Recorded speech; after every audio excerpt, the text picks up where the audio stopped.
तो दोस्तों देखिए खेसारी लाल यादव का एक न्यू फ़िल्म का टीज़र आ गया है जिस फ़िल्म का नाम है कि राजा राम। तो ये फ़िल्म की टीज़र के बारे में बताते हैं तो ये टीज़र जौन है कि हालिये बन आइल ह। तो फ़िल्म के बजट के बारे में तो उनके बता दें तो ई बहुत मतलब शानदार फ़िल्म होखे वाली है। जइसन कि सीन मतलब टीज़रवा में दिखावल जाता। कुछ ज़्यादा त ना दिखावल जाता लेकिन बहुत शानदार शानदार मतलब सीन में दिखावल गइल ह। रघुकुल रीत सदा चली आई। तो ये टीजरवा में देखावल ये जला इस सीन में बहुत शानदार सीन मतलब दिखावल जाता। देख सकते खेसारी लाल यादव मतलब कैसे जो कि राम का किरदार निभावत नजर आवत हमें टीजरवा में।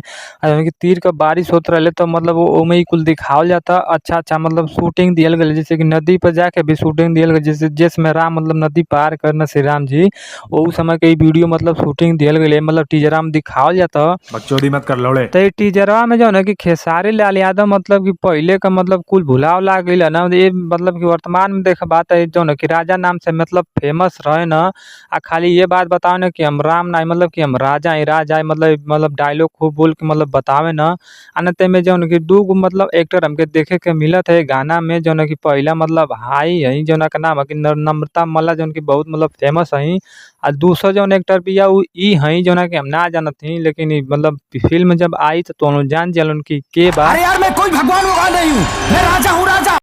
आना तो कुल मिला जुला के बात हम ये तो लोगन के बतावल चाहते हैं कि जब ये मूवी जाई तो जाके देख लिया लोगन। ई तो फिलहाल मतलब मूवीज के जौन कि टीजर हल इस समय फिलहाल मतलब टीजर जौन है कि ट्रेलर जब रिलीज हुई तब उनमें मतलब अच्छा खासा सीन मतलब कुछ समझ में अइबो करी। जब मूवी जाई तो फुल मतलब समझ में आई तो ओ समय मतलब पूरा मालूम चल जाई कैसन मूवी जिया।